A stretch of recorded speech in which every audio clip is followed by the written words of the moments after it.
Yeah, I can hear you. Wonderful. Okay, we'll be starting in just 1 minute. In fact, we can start now. If I can request the panelists to turn on their videos. A very good morning to all of you and welcome to Indian Infrastructure's video webinar on smart cities in India. And this has been sponsored by Tata Communications. My name is Alok Brara. I am the publisher of Indian Infrastructure magazine, and I will be moderating today's session. We have three eminent panelists, and then of course the representative of sponsor as well, who is a good panelist. Let me introduce them to you, and this is in alphabetic order, more or less. Mr. Chaitanya Bhatt is CEO of Surat Smart City, has over 3 decades of experience, is a civil engineer by training, also has an MBA in finance as well. Mr. Bhatt, welcome back. Wonderful to have you again with us. Good morning. Thank you. This is Dr. Garima Mittal, who is CEO of Faridabad Smart City, and in the past she's worked as managing director at Haryana Scheduled Caste Development Corporation and Haryana Backward and Economically Weaker Section, among other positions. And it's a great pleasure to have Dr. Mittal with us. And I know it was touch and go at the last minute because there was possibly a ministry meeting that didn't happen. We're very glad it did not happen, and we're very happy to have you with us. Also with us is Mr. N.S.N. Murthy, who is a partner and leader of Smart Cities PwC. He's got over 2 decades of experience working in the area of urban infrastructure, urban planning, urban development, and lately has been focused on smart cities and is consulting with many of the smart cities in India. He's also been involved on the policy side in terms of developing smart cities, smart city standards, then evaluating various programs, et cetera, et cetera. And also joining us later will be Lalit Mishra from Tata Communications, who is the head of strategic initiatives for IoT and has been working in the smart city area. He's got about 2 decades of experience, and he will be joining us. He hasn't joined us yet. He'll be joining us a little bit later. So the format of the session is going to be very interactive. I'll have questions for each of the panelists, and then we'll take questions from the audience. But the audience can send in the questions as and when it comes to their mind. You don't have to wait until our initial discussion is over. You can send the questions just as they come to you. And that's the advantage of having a webinar versus having a physical conference. So with that, let me just start off the process. And let me go to Dr. Mittal first. Dr. Mittal, if you can tell us, what are the key features of your smart cities and what has been the progress so far? And Mr. Bhatt, I'm going to come to you with the same question after that. I know you answered that question in another webinar, but I'll ask you to answer the same question again. Dr. Mittal, please. Yeah. So you were asking about the smart cities in general, that what I understand. Faridabad smart city infrastructure projects. Right. Yeah. So when the smart city concept came into being, we were supposed to have lots of public participation and understand what the city wants and what the city thinks as being smart.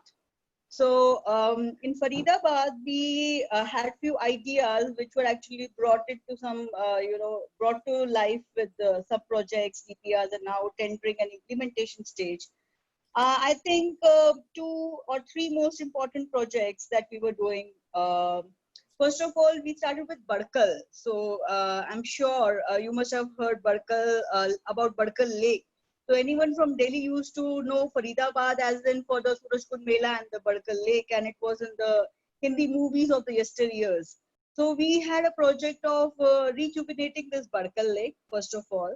And secondly, we had this project of making smart roads. So whenever anyone, it was a bunch of a routine for people from India to go to other countries and say, oh, they're so neat and clean, so beautiful. And the only things that they loved was probably the infrastructure as they go as tourists. So we thought, why not we have some smart roads here and bring in the experience just outside their homes.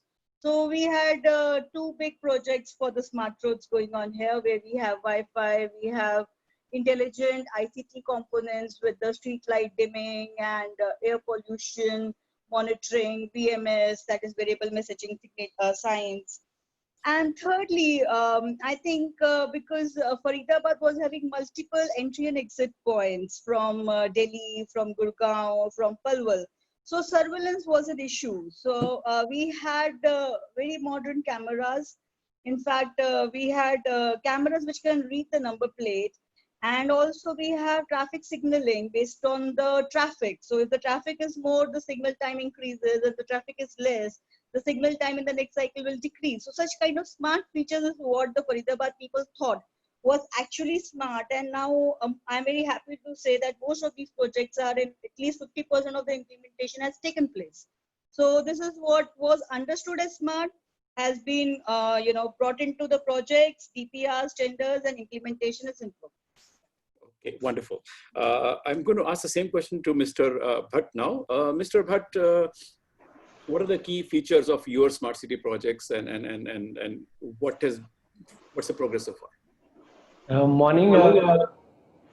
In Surat, smart city. I'm getting echo. Yeah. Is it possible? Yeah, we can hear you fine, sir. Okay.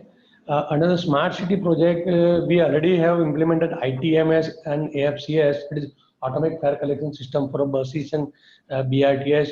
Also, we already have our own open data portal, and we have already started our Sumanai project having 3,000 plus cameras. Already, Surat city has a Safe City project by Police Department, which we have integrated with our command and control center. Command and Control Center of Surat was inaugurated on the first anniversary, that is on 2016 June, and it is operational since last four and a half years.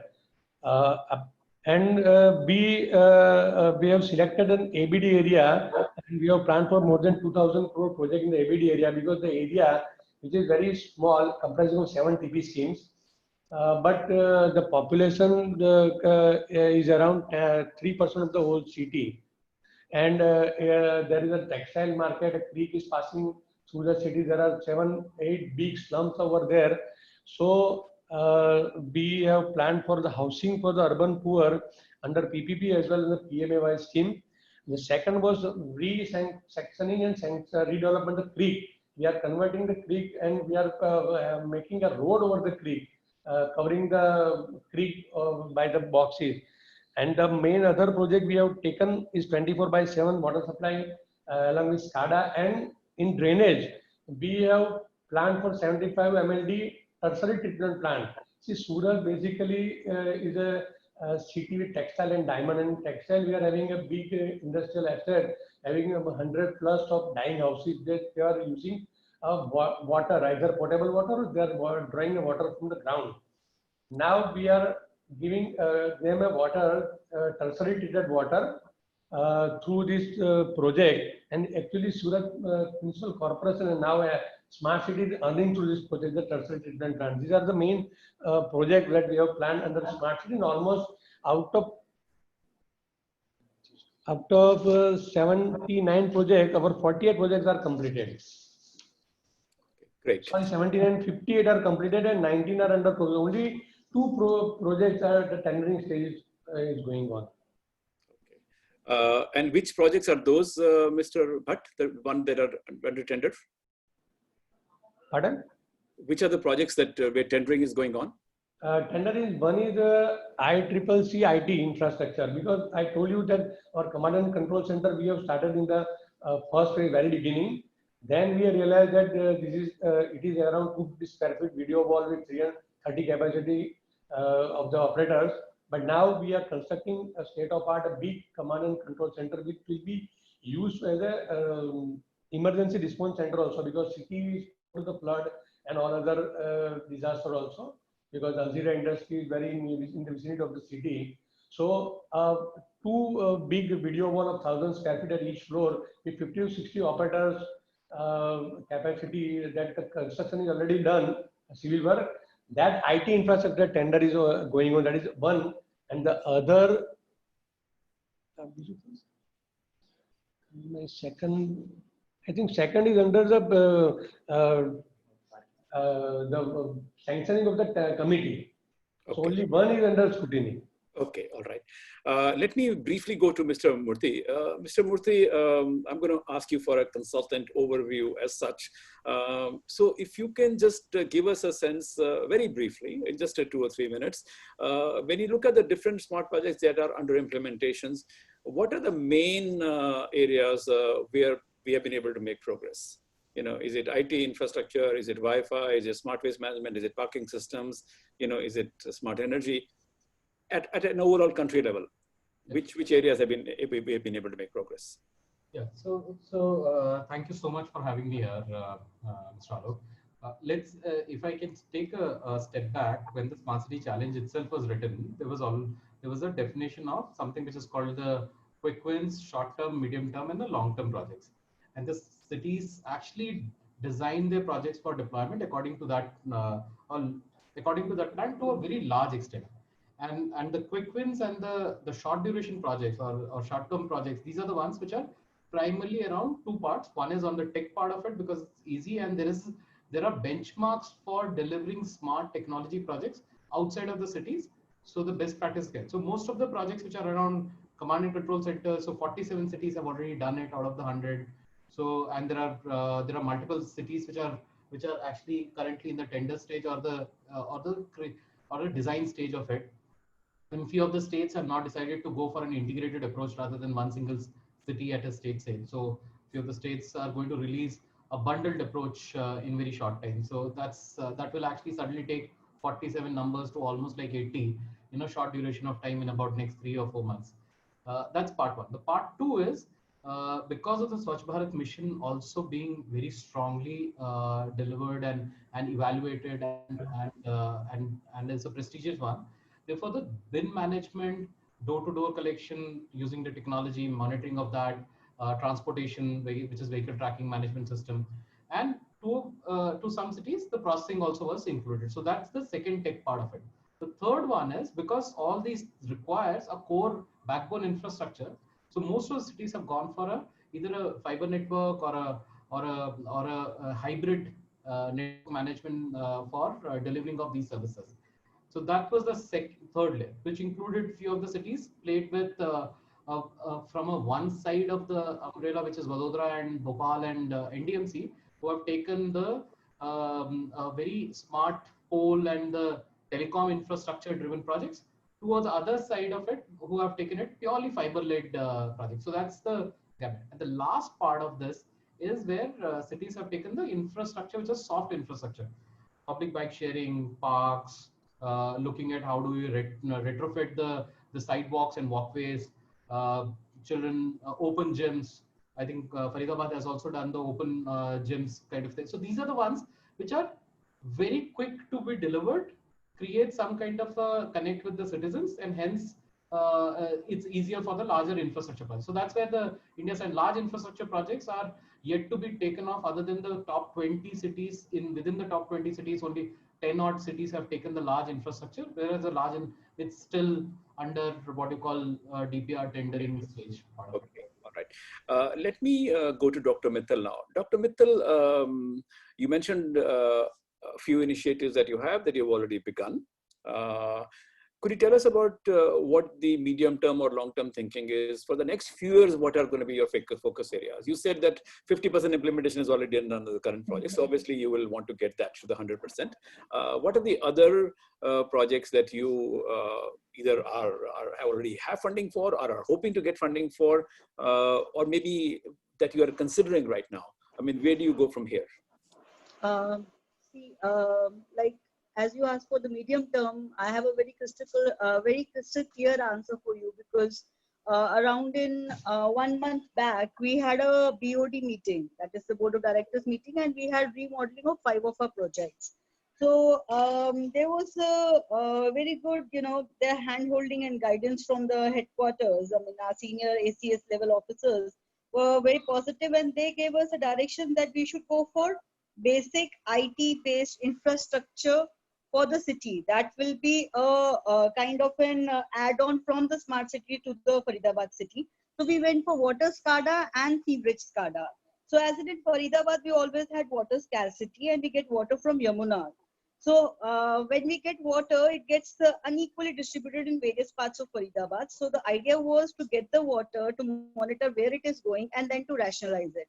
So we were not going to the public as such, so there was no public hue and cry. And so we were going for water SCADA, sewage SCADA, community surveillance, because nowadays we have cameras, almost individuals have it, malls have it, metros have it. So we're going to feed all the data from these cameras into our ICCC. So it is a very low hanging fruit, and it is doable. This was the third project in our remodeling, and thereafter there was some apps regarding the tow away apps regarding the parking. So this was the medium term, and as for the long term, I think we need a rethink, because in the COVID scenario things have changed, and we had a bus service plan, and which will be modified now. More so because the BS4 and BS6 norms have changed, and we don't have tenders coming in for them. Also in COVID scenario, social distancing and uncertain times. So we're not sure how should we go about the long term. But the smart city mission has assured us that they will actually motivate the cities who are doing good. So finances probably, I think we should not face trouble if, in case our projects are ongoing and we plan good projects. So long term is still uncertain, and it's more of a vision kind of a thing only, right? Dr. Mittal, you mentioned communication, integrated communication infrastructure. So what are the different elements of it?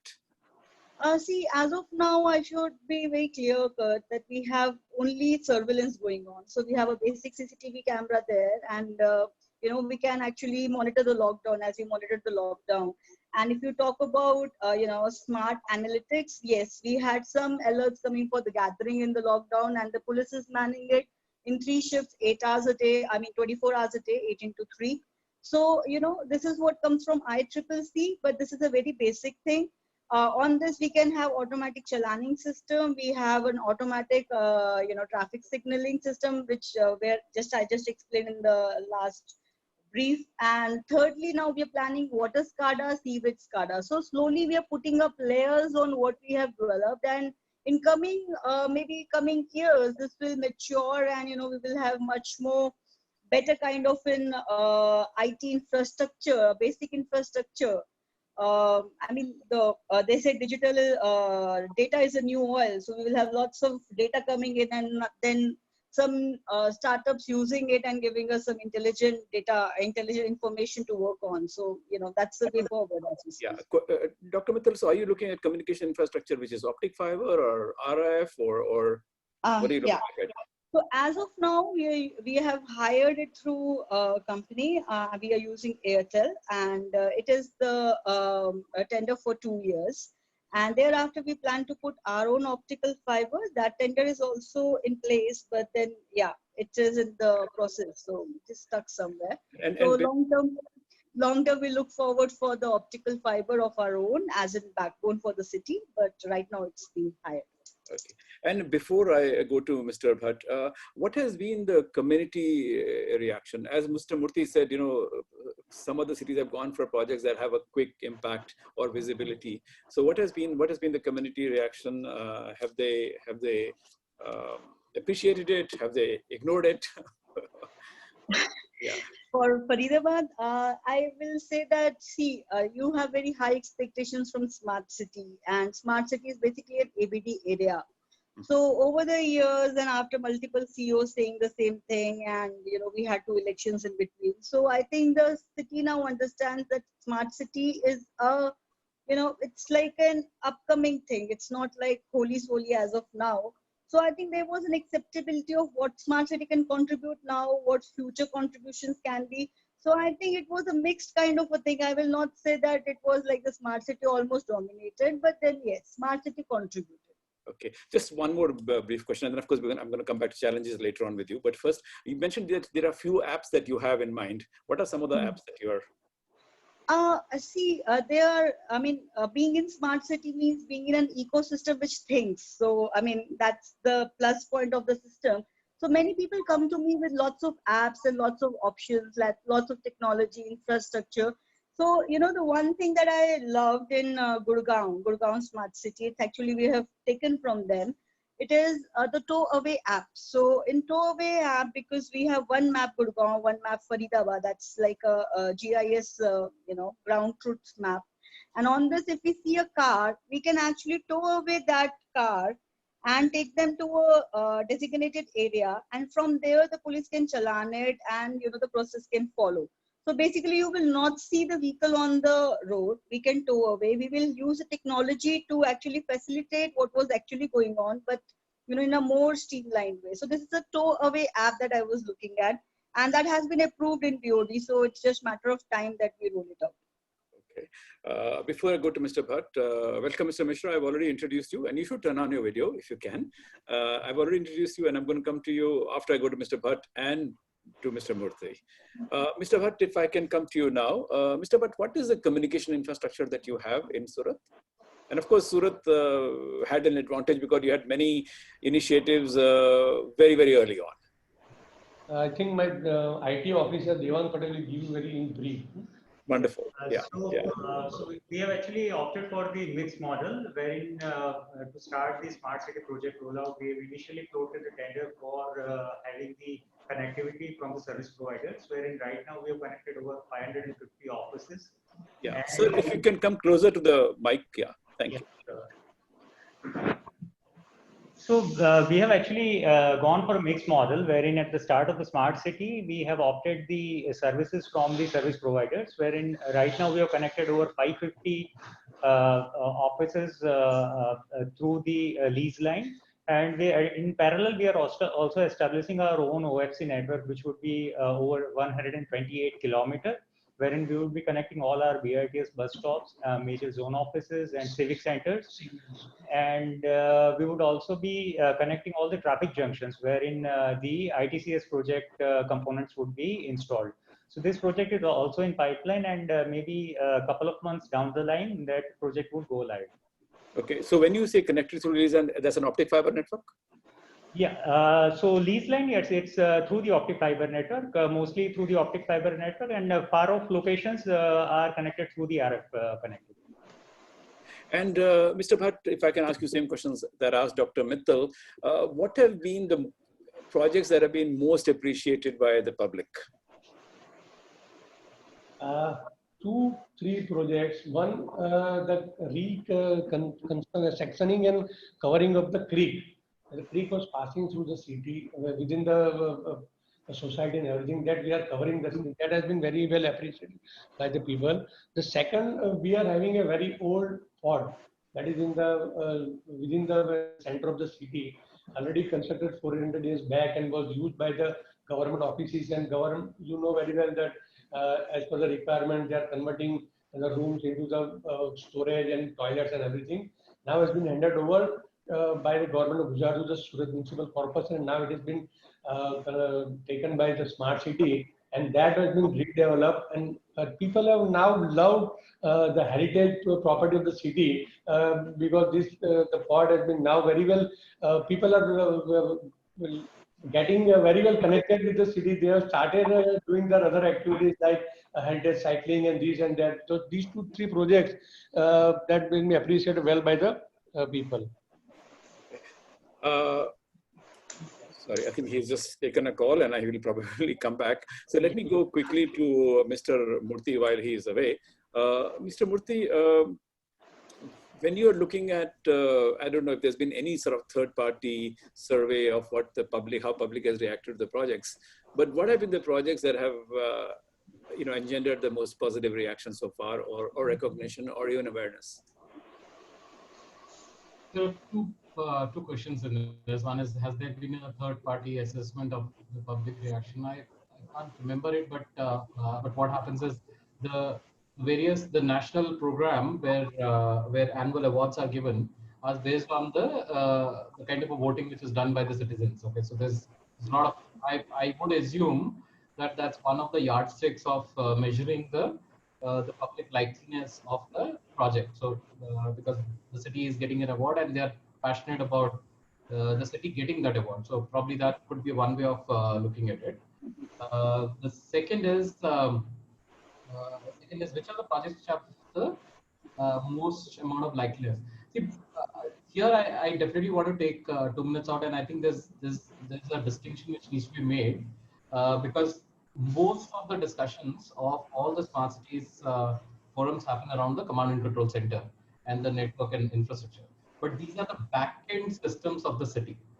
Citizens don't get to see the impact that is coming to them directly and visibly. They can only see the cameras, but the cameras are for something else. They only see some sensor. The sensors are something else. It's actually the internal efficiency improvement of the municipal corporation and the authorities, which in turn actually gives a better citizen services. So unless or until everything is tied up, they don't see a value coming out of the command and control center, and it looks like a product of non-usage. So, but in the current COVID situation, how the command and control center has been repurposed to fight and give provisions of the services and monitoring, delivery of even the pharmacy and the drugs to someone who's an old age woman. And I know a case in Ujjain where a 70-plus-year-old lady actually asked for help, and the command center worked back end to actually get the doctor and the pharmacist send that medicine to her because it was during the lockdown. So then the impacts come. So those are the part one. But actually, citizens, what they see and what they like is primarily the garbage which is getting picked up from the doorsteps, because it's very visible. It actually touches them every day. So once it actually gets into motion, and there is an accountability which is connected because of the tagging. So Jabalpur is a classic example. The entire tagging process and everything helped them to citizens to actually get a feedback and give the feedback back whether the garbage is collected or not. So that's how it's usually a few projects I can actually talk about it. Okay. I should mention that Jabalpur people are in the audience here. We have got about 136 people logged in, including some people from Jabalpur as well. I should mention that. And I was going to go back to Mr. Bhatt, but I think he just got another call. Let me very quickly go to Mr. Mishra. Mr. Mishra, when you look at the landscape, smart city landscape in India, and you look at communication infrastructure, what are your observations in terms of where are we doing well, where are we not doing well? Yeah, so first of all, my apologies. I actually joined late and I hope I'm audible. You're very welcome. And it was only after my wife, not so willingly handed over her PC to me to log in. So I've had some issues. And I don't recall when the last time I've had such issues getting into a webinar. So yeah, straight to your question, Mr. Brara. On communication side, we have actually seen there have been different approaches. I think most of the smart cities have had their use cases on GSM technologies. Some of them, I heard, Dr. Mittal talking about putting up their own optical fiber and all of that. What we have seen, in our experiences, barring your use cases such as video surveillance and a few others, I think a lot of devices which fall under, your smart metering or your street lighting solutions and all of that actually do not need that much of a bandwidth. And therefore, a dedicated network for M2M connectivity such as LoRa LPWAN, NB-IoT, those kind of networks sort of come in very handy. And that's where Tata Communications went ahead and actually deployed, a countrywide network on LPWAN, which is now live in 50 cities as we speak. And that network has actually come in very handy for us to deploy citywide applications, and not just citywide applications. We could actually port this network even in the remote areas of India, and could actually connect some very interesting use cases in those small towns. Let me ask you, which areas, as you said, for video analytics it won't work, so it probably won't work for surveillance, obviously. Which are the areas where something like that can work?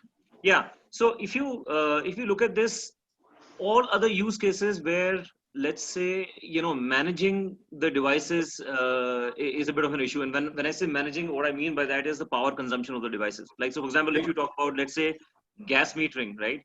Now, one would appreciate the fact that it is almost sort of, impossible to think of putting a power connection on a gas meter, right? For obvious reasons. So you would need a connectivity which would consume very little less power and can actually work as much as the life of the meter itself, right? So if one is going for, let's say, citywide, gas distribution, gas metering kind of implementations, LP1 is a very sort of sweet choice. Normally, yeah. So let me ask you. Normally, that's a purview of city gas companies. Although we do have some city gas companies who've logged in today. Does that mean that can also be used for water meters? Absolutely, for water meters as well, and not just. And these are the use cases which are straightforward. What we have done is we've actually come up with some very interesting use cases. I think somebody just mentioned that picking up the waste every morning actually touches people really, right? So imagine a use case where we have a smart button installed in every household, and you could have 3 buttons there, and one could actually be pressed if, let's say, the cleaning crew hasn't turned up today. Press the second button if, let's say, you're having a problem with the electricity, power coming at home and all that. Now what happens is this kind of a solution which could be very easily operated and used by an 80-year-old to an 80-year-old grandma, can be put in every home. The data could actually be collected, and then you could incentivize based on which areas are being serviced and which areas are not. And the whole project actually becomes self-funded, right? So those are some very interesting use cases that you could look at deploying just beyond the metering and street lighting. All right. Okay. Let me just go to Mr. Murthy 1 second. Mr. Murthy, Mr. Mishra, of course, talked about certain implementations like metering, street lighting, etc. For those ones that require more bandwidth, where, let's say, optic fiber, etc., is required, like video analytics or surveillance, are they all being funded right now by the government in the smart cities? As you mentioned, that integrated communication infrastructure is the first. So let's I want to rephrase the question. So the network communication system, or the backbone of this entire smart cities, should they be funded by the government? Mm-hmm. So let's turn it around, because the core bandwidth infrastructure, who consumes it the max? How much is government's consumption? Government consumption, if it goes into any of these government solutions or the projects, Mm-hmm. how many cores of fiber they will require over a period of next 10 to 15 years? That's the question that the city should actually put in front of their PMCs and do a business model around that. When we actually sat with various cities, some in the smaller cities as low as 4 cores to a bigger cities as high as 12 cores. It's maximum over a period of 12 years. It won't actually be the government which is consuming it. Government will actually, because most of it is slowly moving towards the cloud also. Right. So the infrastructure needs to be planned properly, and this communication infrastructure which you are putting it, can I actually therefore use this to monetize? Because there is a ROW, there is a duct which is getting laid. Can I do a multi-duct along with some other equipment? Telangana Inter-Fiber had a water along with the fiber. In some cases, it's a electricity street light wiring along with the fiber network. So there has to be a modeling around this. And in case of, for example, Gurgaon had the ducts actually given on lease to the telecom operators too, and they funded it eventually, and they are running most of the operations. That's the model, and therefore I will say that the question is not whether the government has a funding. In the smart city proposal, everyone has written that it will be funded by the government, because there is an amount of, because it actually creates a large chunk of capital infrastructure investment that can be showed under the IT. Right. But moving forward, I don't think so the cities are going to spend as much as time on the communication infrastructure. It should be actually be baked into the application or an integrated project along with, which could be a PPP project altogether. Dr. Mittal, what have been the big issues or challenges, in getting the projects implemented, or even designed or funded or whatever? What have been the big challenges? What have, what sort of have been the biggest obstacles for you? I think Mr. Murthy has actually mentioned in, indirect way it was covered. Like he said, the Gurgaon has gone ahead and done few things. They have done from their own funding. From the MCG, they are getting some grant in aid, and they went ahead. So sometimes we make a project, then we study it, then there is an understanding at one level. We bring in an DPR, then the ideas get crystallized. We take it to some other senior officers. There's a different view. then there's a finance department, then there is a COSI meeting. So multiple levels of, different teams that work on it. So the projects, when we start and when we finalize, it's almost, it's very different, and maybe the technology gets changed. LoRa Gateway was discussed in this meeting. So it's like almost debate on every part of the project. So when that starts happening, sometimes you feel the project as envisaged and the technology as thought about by the PMC or the consultant has changed to a much different perspective, much different level when we have the final project at hand. And when we start implementing, it still goes other way. Like, when we start digging the roads for the smart roads, and there is no data about what kind of water line, sewerage line is. If you can unmute yourself, please. Yeah. If you can unmute yourself. Dr. Mittal, if you can unmute yourself. Megha, can you do that? Yeah. Dr. Mittal, if you can unmute yourself, please. Yeah. Yeah, we missed you there for a minute. It's muted again. It's fine. Was I audible? You're audible, but it would be a bit closer to that. We can barely hear you. Yeah. I can't hear you. We can hear you very low. So if you can be closer to the mic, we were hearing you earlier fine. Was I audible all throughout? Perfect now, yes. Was I audible all throughout, or? Not last 2 minutes. Not last 2 minutes. Okay. Sorry about that. That's quite a lot. So I was mentioning that, as Mr. Bhuti has actually indirectly mentioned, that Gurgaon has gone ahead with the fiber optics, and our project is actually, we're comparing with Gurgaon, comparing various other models, waiting for the funding from the finance department. So there are lots of issues which happen in the government when a project is discussed at multiple levels. So private sector, if they decide upon a project, they can go directly for it. For us, it's like getting permissions from the finance, from the cabinet sometimes. So, lots of things, lots of bureaucratic things comes in, and, that makes a bit of things sometimes different from what has been envisaged. Secondly, I think in the smart road, our major problem is whenever we go for laying down, our infrastructure below the road.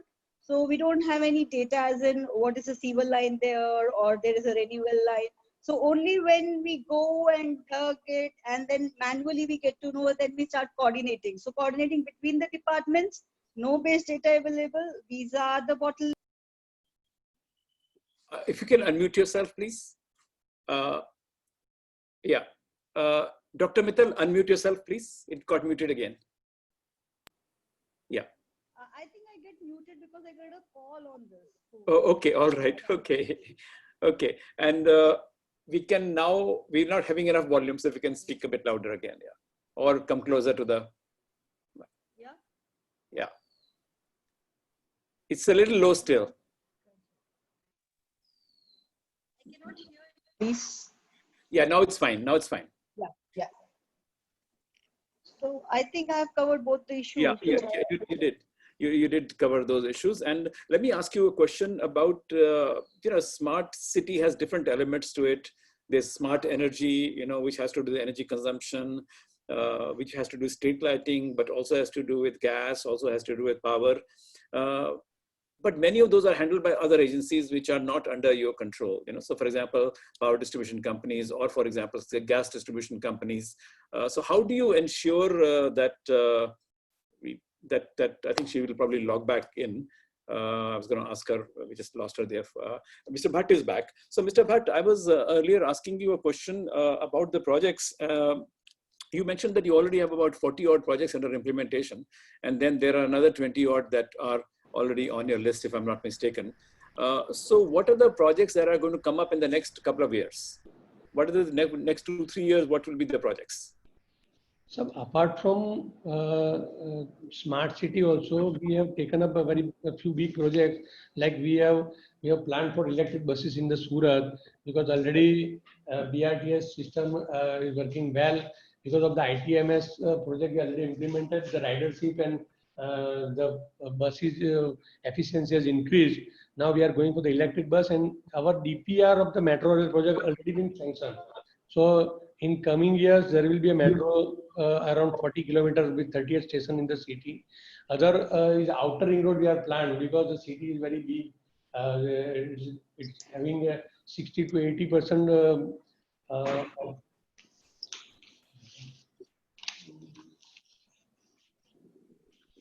Yes, sir.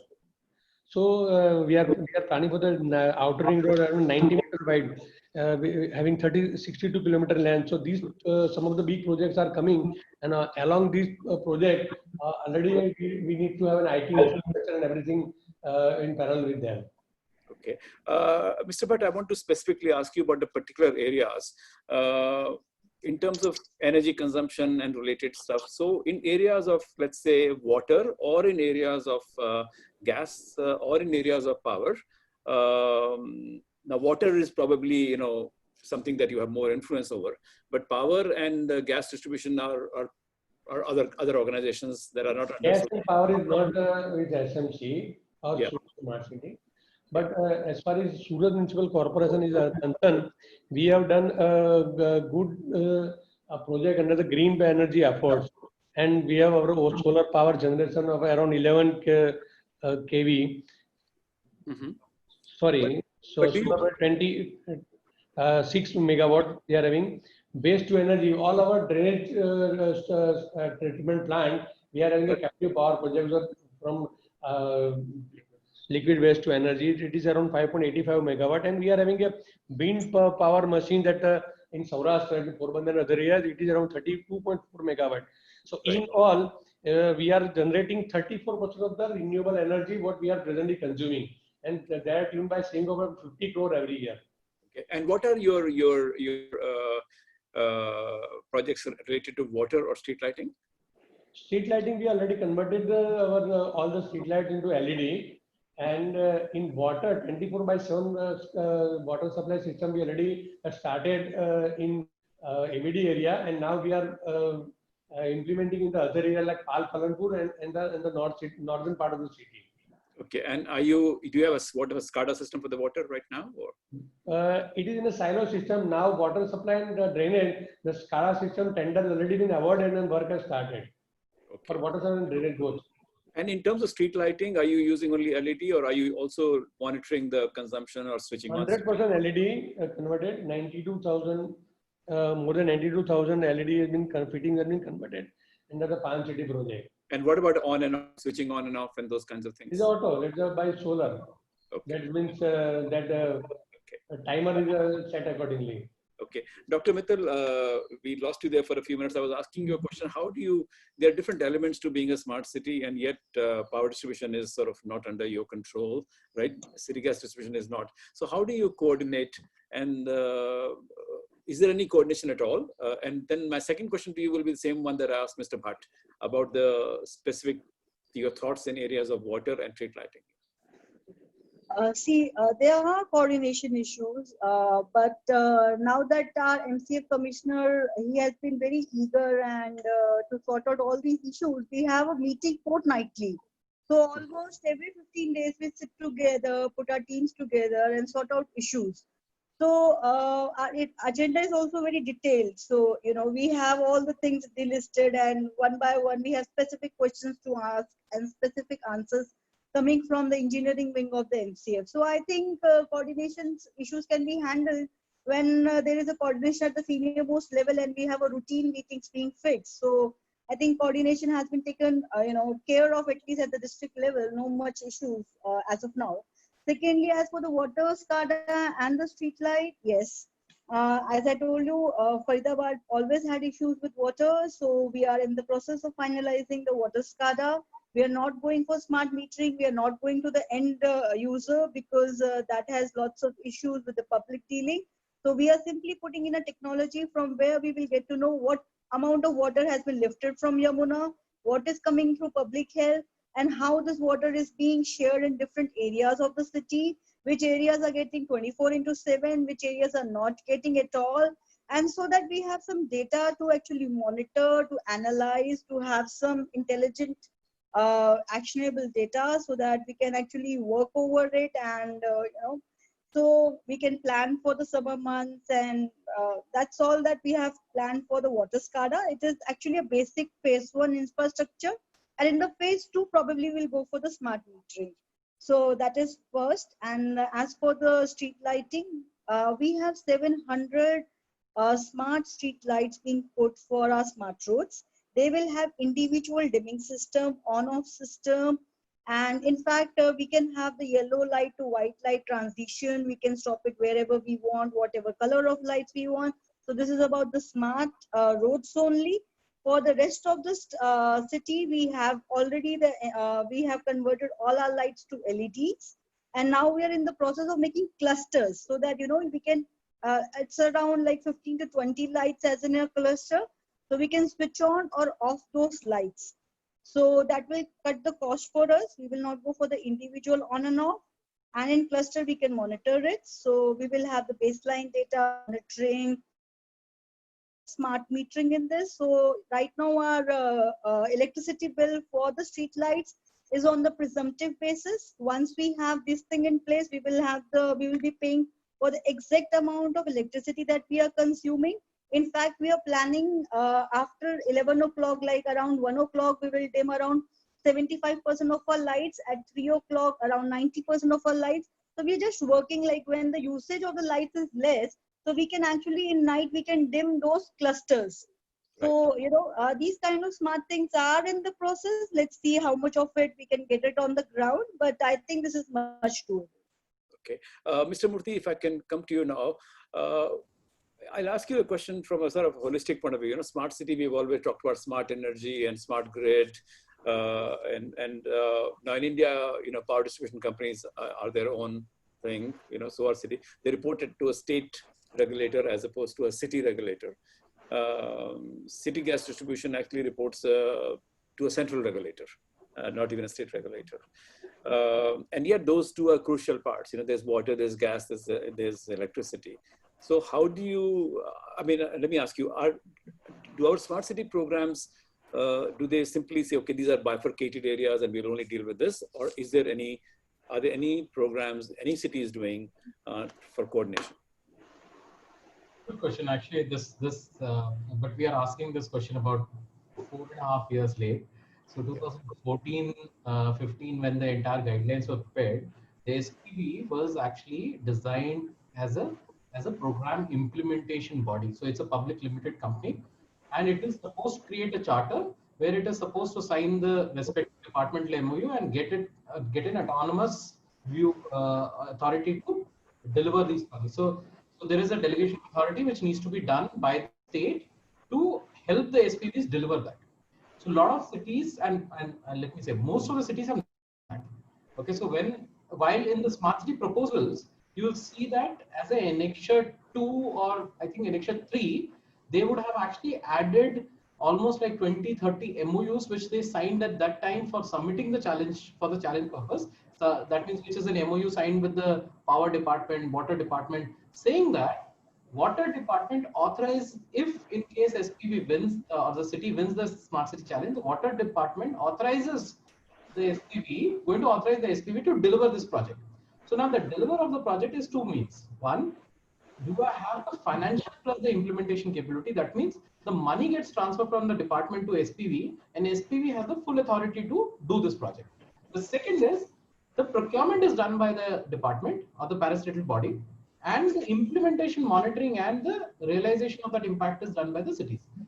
So in very few states or very few cities, this proper integration has happened from the smart city challenge proposal to the current state in the SPV. Because I want to call the elephant in the room. I'm just saying that I think the elephant in the room is the SPVs are become an additional department to the municipal corporation. They are not an independent body. Okay, Dr. Mittal, any reaction to that? Mr. Murthy can have his own views. I do respect. Otherwise, yes, there have been a bigger sense of autonomy, yes. And coming to this smart city, I think I am really appreciative of the ecosystem that the smart city mission at Government of India has made. Because being a qualified doctor myself, I have seen only this happening in the medical fraternity where we have regular conferences, exchange of views, and somewhere in the government and in the revenue side in the districts, we have been missing on this. So it is a very intelligent system, and I think it's a good impetus of modernity into the government system. Autonomy is there, but yes, as being a government system, it will always be restricted.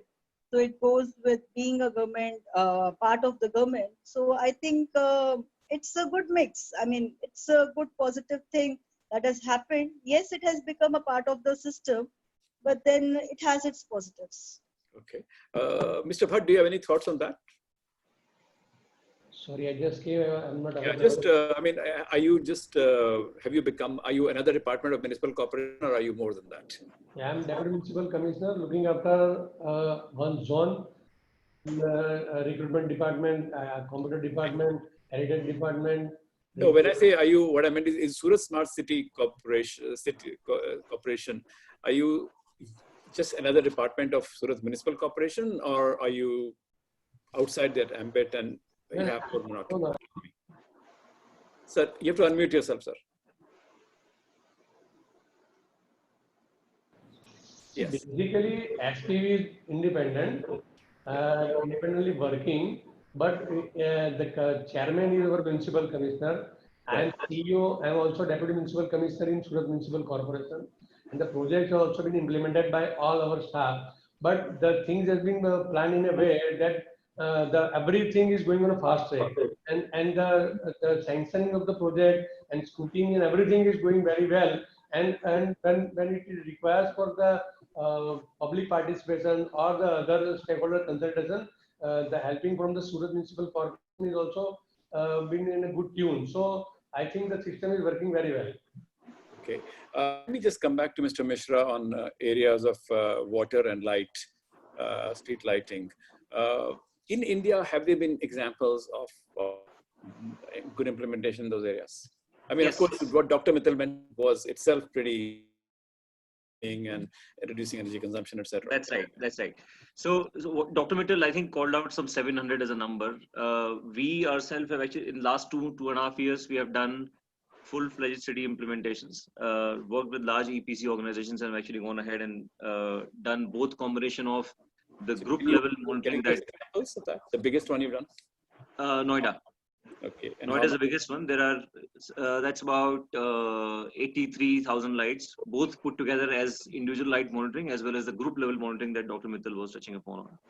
And it our solution comes with a very rich feature set. It has dimming, metering, automatic switch on off. It can actually sense the ambient lighting and then dim or restart and those kind of things. It also comes with the what's the benefit there? Meaning, how much did it cost them and how much are they saving?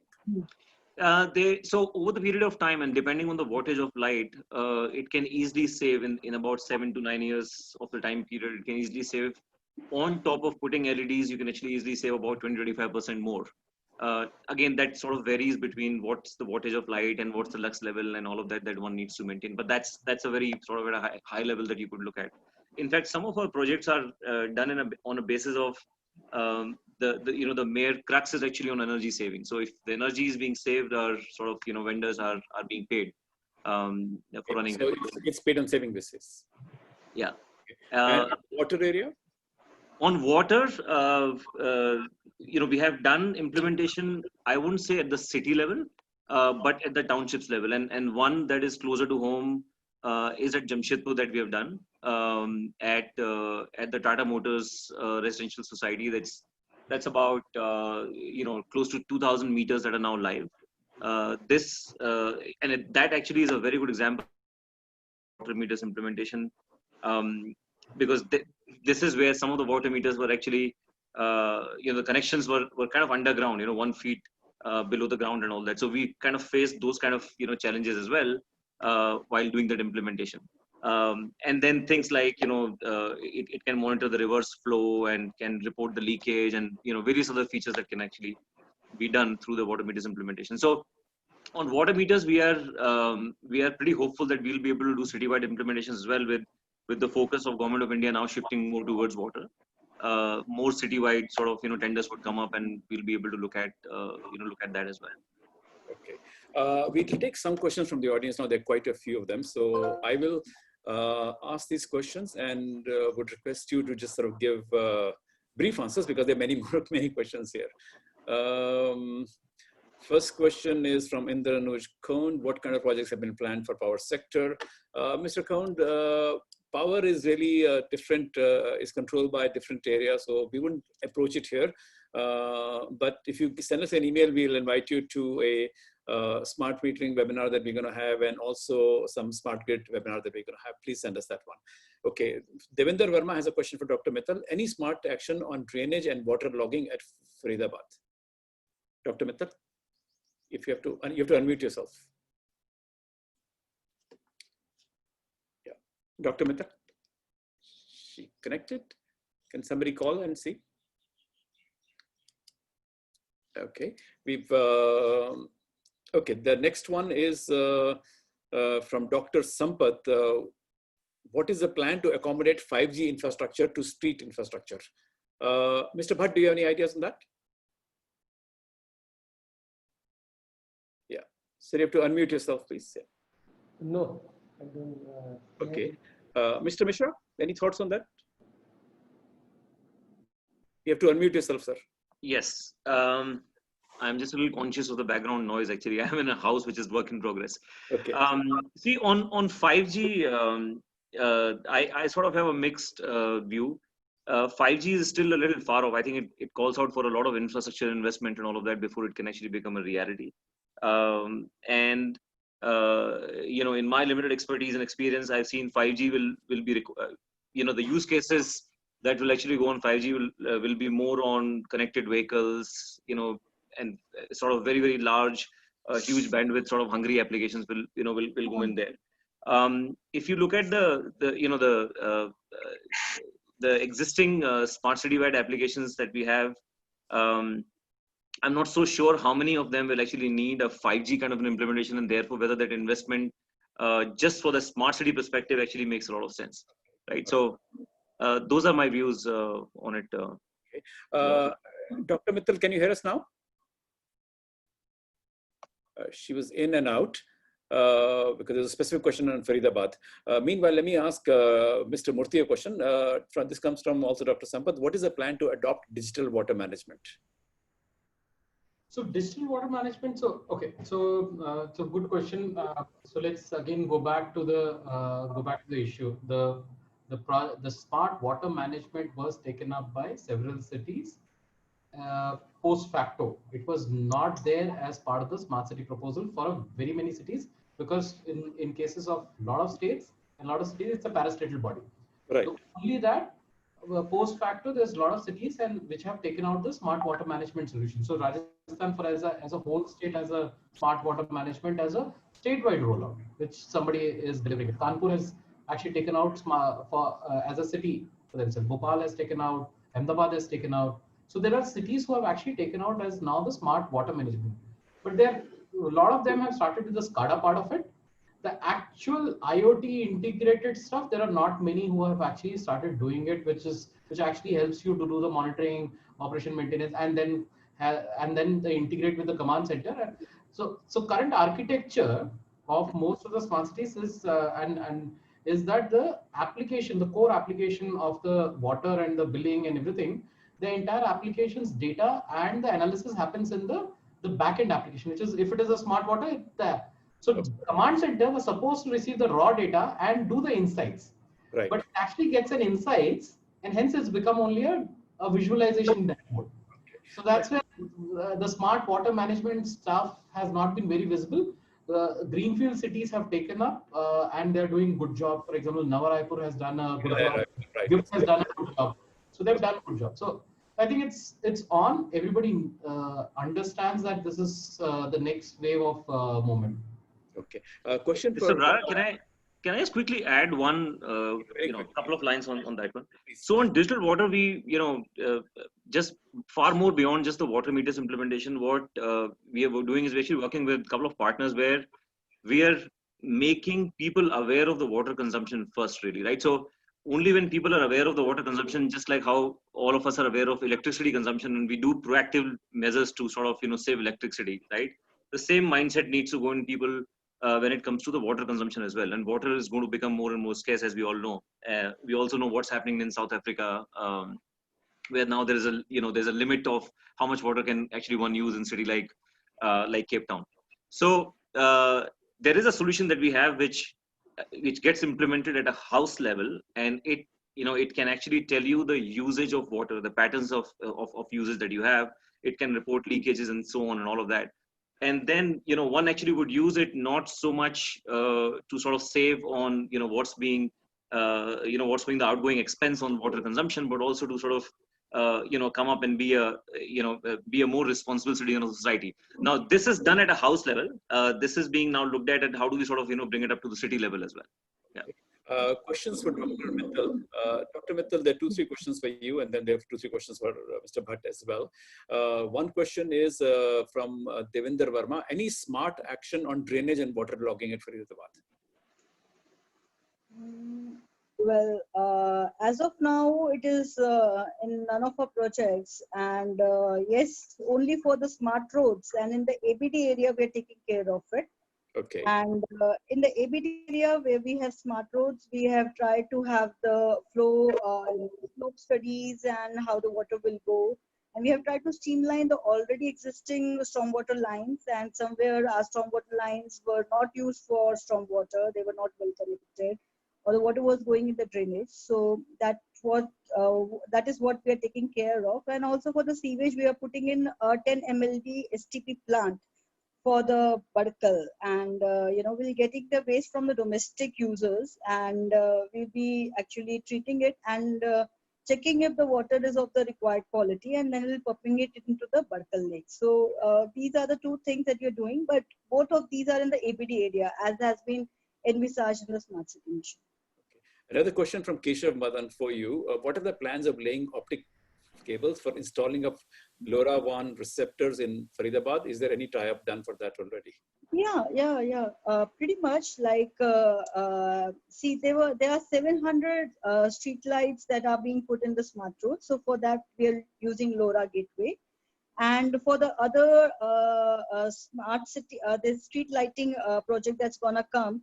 So it's gonna take some time, but yes, it is on. The project is on. And then what was the second part of the question? I just missed.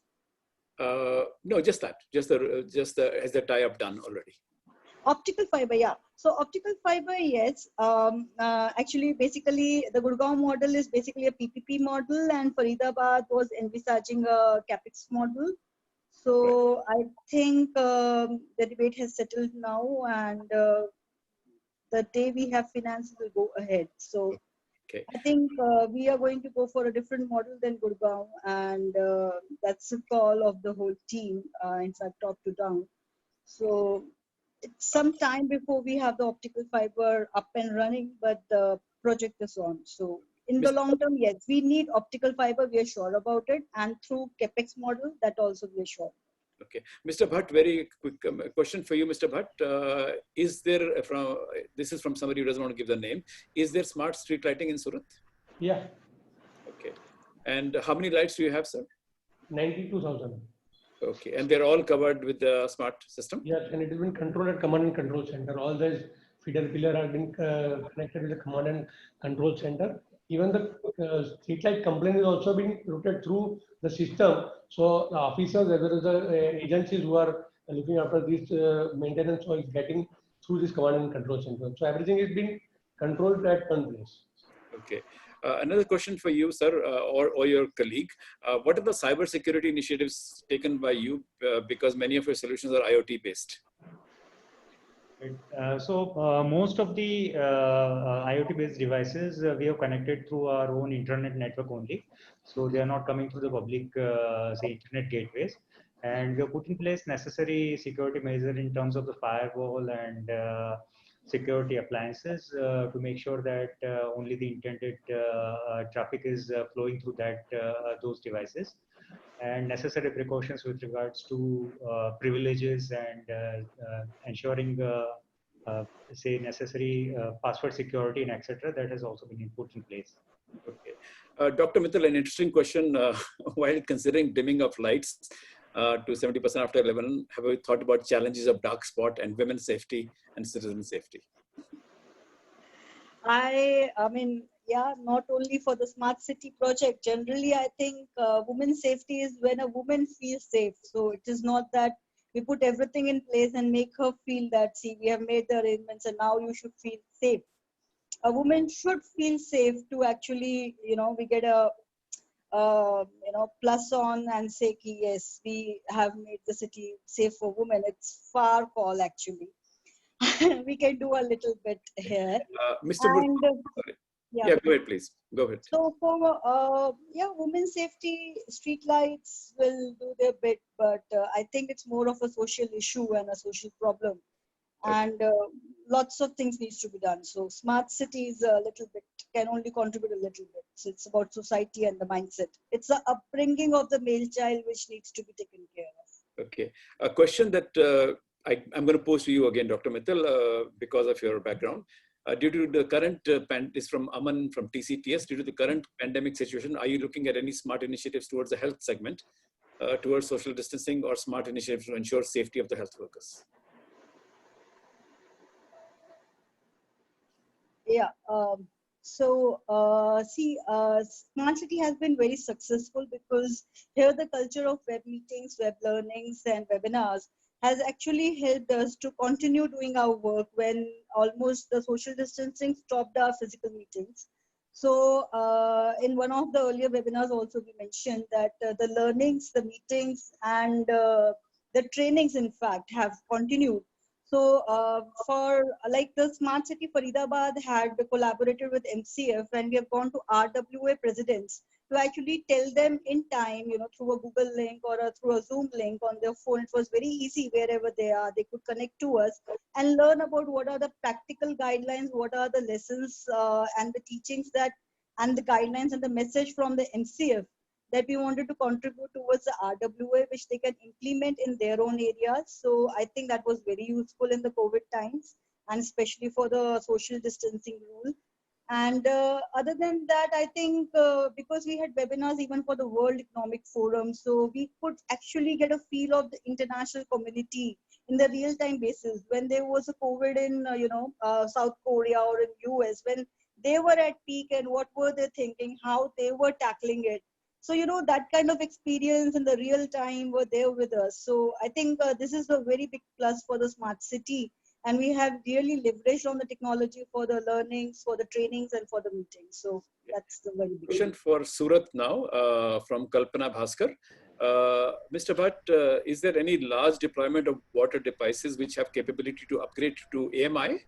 Are there any plans to upgrade water metering devices? So under 24/7, the installation of AMR-based water meter is going on, and that is where we are updating. We are going to upgrade it later on. Okay, all right, okay. Mr. Murthy, I'm going to ask you a tough question, but ask you to answer it very briefly. It's the role of PMCs in these initiatives. The PMC or the consultant in all the projects is envisaged as the augmented staff of the current SPV, and it's very clearly defined that after the first 3 or 4 years, the SPV has to create its own staff, and they need to actually transfer, the knowledge has to be transferred back. So the consultants are only for the support during the first 5 years or 4 years of this entire SPV formation, and thereafter it needs to be knowledge put back with the another question for you. How many cities already have integrated command control centers? The last count, which was given by the director Smart Cities Mission only yesterday, we were talking to him, it's 47. 47 cities. Okay. A question for Mr. Bhatt. Mr. Bhatt, any role that your company or organization has performed in the context of COVID? Yes. Initially, we have developed a COVID tracker for the people coming to the city, to track them and to know their health. And later on, after that, it has been again integrated with our ARI survey, then integrated the positive case and the contact person of the positive person. Or it has been done through our command and control center and developed by a smart city team. Okay. Mr. Mishra, there's a question which is about what are the various communication technologies available. Can you give a brief overview for this from Bhagwan Baliram? So on in terms of network technologies, obviously, we are standing behind LoRa LPWAN because we think, it's actually proven that it has a very large ecosystem of partners and devices. And smart cities, not just smart cities, but even large to mid-sized enterprises can actually adopt to a lot of those use cases. There are other technologies like NB-IoT that is, India is yet to see. I think Jio has, worked on that, and we are yet to see many cities actually going live on that. There are other technologies like Zigbee and RF. It depends on every technology has its plus and pros and cons. But as I said earlier, I think on LoRa LPWAN side, with the number of use cases going live and this ecosystem is only growing worldwide, we feel that millions of devices will actually get connected on LoRa LPWAN network even in this country. Okay. Mr. Murthy, if I can come to you, when you look at the projects and especially if you look at the projects that haven't done so well, what would be the main reasons that projects haven't taken off in areas where they've not taken off? So I'll say something which is not good for everyone, but I'll That's still fine. put my neck out and say this is a public forum. What happens is, and this is where I think the gap is. So there is smart city CEOs, and they have gone through a lot of training, enablement, and the understanding on the new smart infrastructure and technologies and everything. And the idea and interest of the smart city CEOs, commissioners is to get the best of the solutions on ground at the city. What happens is, now the next is, it is given, and I'm talking about the core infrastructure projects, not the technology projects. Technology projects will survive. Mm-hmm. Infrastructure where you need to add the smart element into it, whether it is a smart drainage systems, including the smart. The roads, can I add the asset management sensor into that to manage the road quality and stuff like that? Those are the things. When it moves from a decision on the vision to the next level, where the DPR has to be prepared, the engineering firms will prepare the DPRs based on the best practices globally available, including the smart elements. Now, who is going to evaluate that DPR? The irony of the entire situation is we have not trained and enabled the smart technologies to the second level of the municipal corporation. The Cs, SEs, AEs, EEs, they have still not actually gone into that. So if I actually am saying that there is a capacity gap in the municipal corporation to understand these smart technologies, but I'm giving the smart technology based DPR to the same team to do the evaluation and get that approved, that actually goes into circles. And after one or two iterations, it actually goes back to the same works and contracts, manuals, and precedences which are there in the state, city, and others. And then so there are very few projects on the infrastructure side which has got a sufficient amount of smart elements built into it. Smart roads is a classic example because someone else has done it. But if I have to do a smart infrastructure project for a city, it still requires a precedence. It still requires a precedence for the city rather than getting the right people to evaluate and do that. So that's the struggle that the cities are facing. And that's the basic reason behind the large infrastructure projects. I'm not touching the obvious reasons of PPP, land availability, all those things. That's known to everyone. But that's a very high level. The DPRs are stuck is this one. Okay. For Mr. Bhatt, Mr. Murthy mentioned smart roads. Any thoughts in smart roads, Mr. Bhatt? We have already developed model roads. One canal also been converted into a smart road. And what are the features of a smart road? What does smart road mean? Basically, smart road, we are not taking it as with IT infrastructure, but for pedestrian safety and beautification. Okay, all right. So, do you have sensors there, etc., or? Yeah. No, it is basically coming as a visible improvement project. Okay, all right. But I think Mr. Murthy had a different idea of a smart road. Mr. Murthy, could you tell us what you meant? The smart road, as per defined by, there are two parts to it. One is what is defined as per the standard model RFP which came from Bangalore. That is one part of it. So what it talks about is underground ducting on the way and giving substantial amount of sidewalks, walkways, and helping the traffic diversion. Now, what's smart on top of it was actually as part of the smart city proposals and a globally viable one is a smart road is, can I actually help a disabled person cross the road based on the technology interventions in that? If you go to any other country outside of India, you have the very simplest of the mechanisms to enable a red light for people, citizens trying to cross the road. Small amounts. I'm talking about frugal part of it. Right. The other part of it is, do I have information about the integrated information about the passenger information management system, which is for the buses, the public transportation and everything, and the road safety and everything. We are actually treating these as multiple different files, but not bringing the integration into the smart road. So smart road today has become the infrastructure driven smart, which is absolutely required, must required. Every city is doing great job. But not as part of intelligent transportation system. Yeah. Okay. Dr. Mittal, are you looking at smart roads or intelligent transportation systems? Yeah, I mean, smart roads, they are one of our flagship project, and I mean, it's going very well. And as Surat mentioned that it's for the beautification also. So I think the lessons we learned in the last CEO conference at Visakhapatnam, I mean, where the avenue was just outside it was a beautiful road and a place to sit at the beach. So we really appreciated it, and it goes a long way to go for the beautification, pedestrian safety, and these basic things. So in Faridabad, I mean, I really want to tell you after 2 or 3 months after doing it rather than now, we are actually planning a patch of around 500 meters, which will be beautifully done. So that is like a pilot in, I think, pretty 46 kilometer of the smart road that we are making. I have to check with the facts. So I think making this 500-meter patch, beautiful one for the visual consumption, for the beautification, pedestrian safety, will give a very good impact. It will have an impact on the citizen satisfaction with the smart city also, and smart roads for Faridabad are both what Mr. Murthy said and what Mr.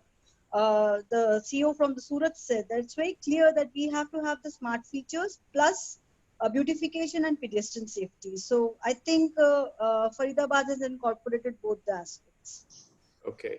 Apart from that, we'll tell you in our smart road, we have an underground duct for the cable as well as cycle track, a dedicated cycle track also. So everything taken care of. Pedestrian safety for the no over digging will be there, and just cycle track also being provided everywhere. Yeah. Same here at Faridabad, we do have the cycle track and proper safety measures. Mr. Mishra, any thoughts on smart road? What should have? Yeah. So, my exposure to smart roads, I'll again go back to Jamshedpur. Some of the roads that you will actually see in Jamshedpur were manufactured using the waste plastic. And, those roads, according to the studies done and all that, can actually last 2.5x longer than the regular, road that we are actually used to and all that. Apart from that, we have actually gone ahead and done the smart manhole management system alongside those roads. When the water levels goes up in monsoons, there are sensors which will start indicating you at 3 levels of the water clogging happening, so that those manholes can actually be cleared much in advance, as preventive and all of that. So that's one sort of example that comes to my mind on smart roads. And those roads, it actually gives me a lot of sense and pride to say that this was done by one of the group companies, Tata Steel. There's a company called Jusco, they're Jamshedpur Utility Supply Company. And there's a scientist friend of mine who kind of conceptualized this and done that. And there are now a lot of people who actually come from various cities, not just in India, but even overseas, to come and study that technology and then try and do that there. We'll just take 2-3 more minutes of your time. Mr. Bhatt, did you want to say something? No.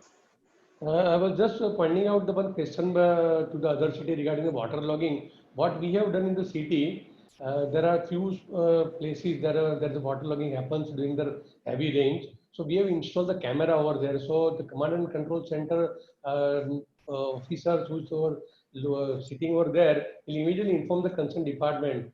More or less, there is a underpass, railway underpass, where the water logging is a very common factor in the other city also. This time we have installed a sensor over there. There is a pilot for this year. If we are getting such success, then we are going to have such sensor in the other part of the city also. Okay, great. We'll just take 2 minutes of 2-3 minutes of your time. And this relates essentially to COVID because there are many questions about how this can be used for COVID, whatever infrastructure you're planning. I'll start with Mr. Bhatt first. Mr. Bhatt, other than what you mentioned already about your how you used it for COVID so far, how are you planning to sort of upgrade your capability to deal with COVID situation going forward? See, fighting with this present situation, what we have done, we have a Smear hospital. There is a SMC hospital. We are having a ground plus 4 material parking. We converted into the COVID care center with all the facilities, isolation, oxygen, and we have converted into 548 bed capacity hospital. We are having a Samras hospital, hostel there in university.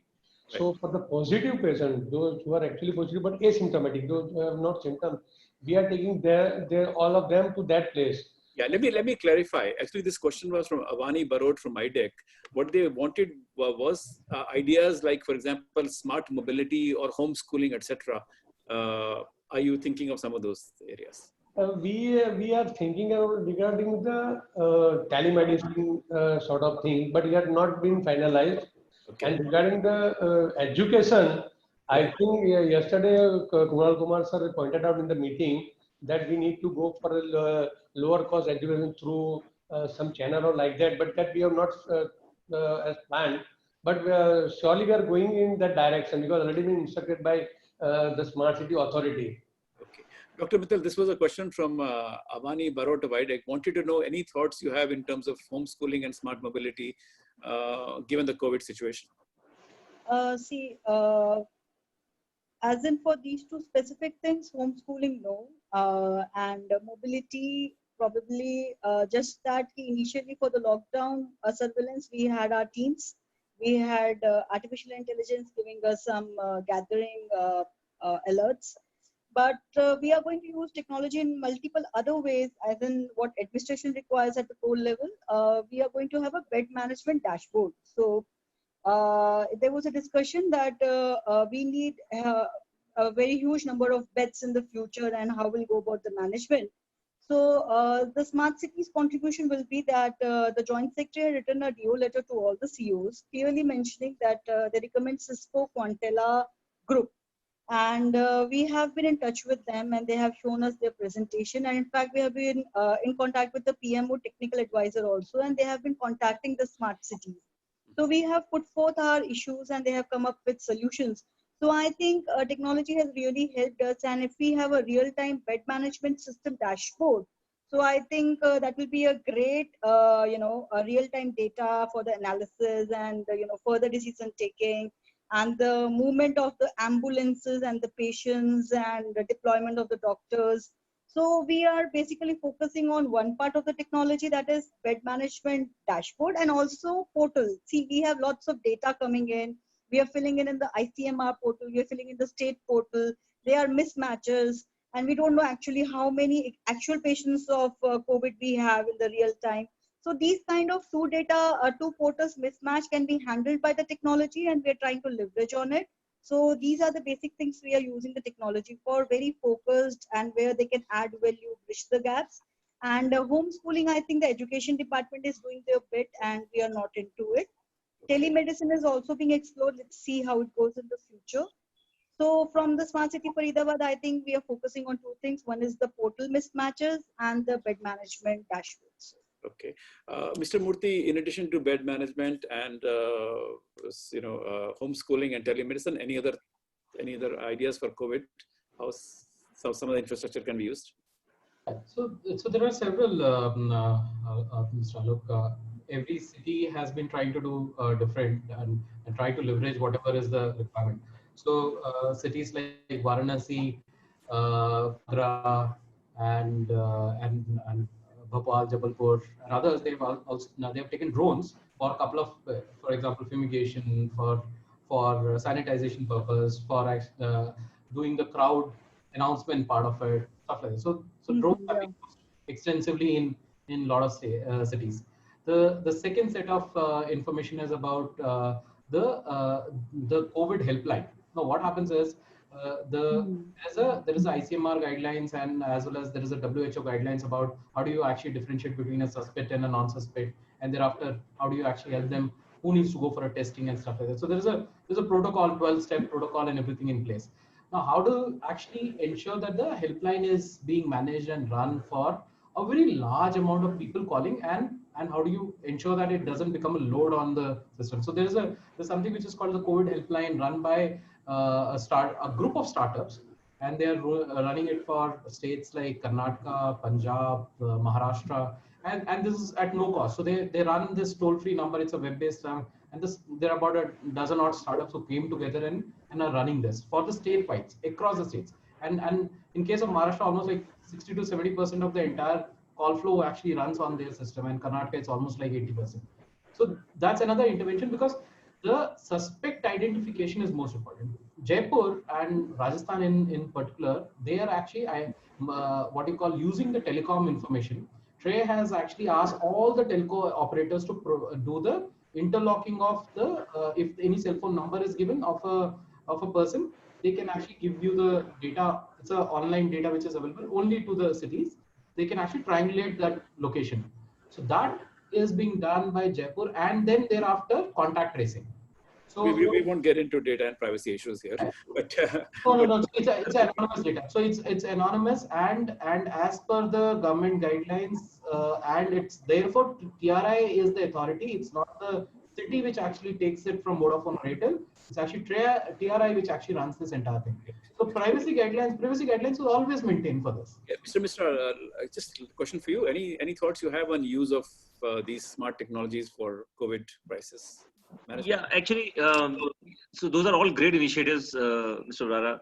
What we have done on our side is we have actually also done our bit. As soon as the guidance from the Ministry of MSMEs and other industries forum started to come out, we looked at what we could actually do from our side.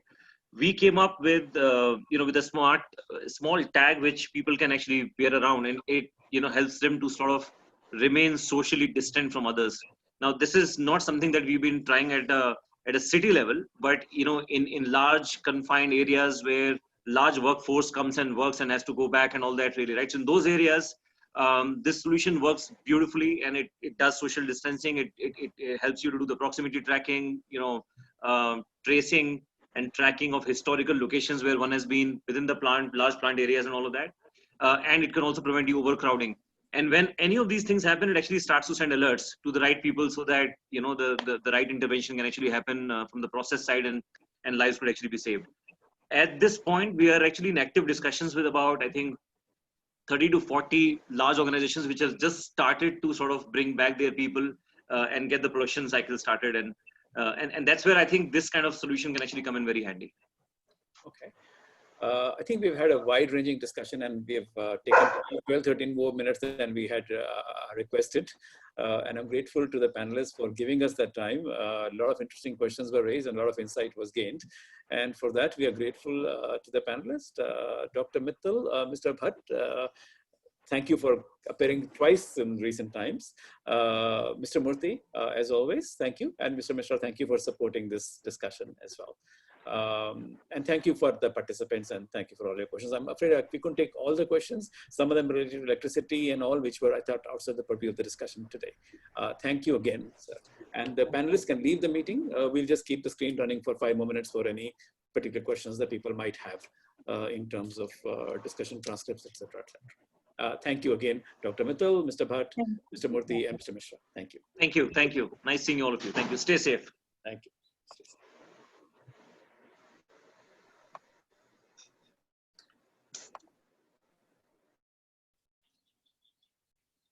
So I'll be leaving the meeting as well. Diksha, you can keep an eye on the comments, and what if somebody has any questions, right? Sure, Alok.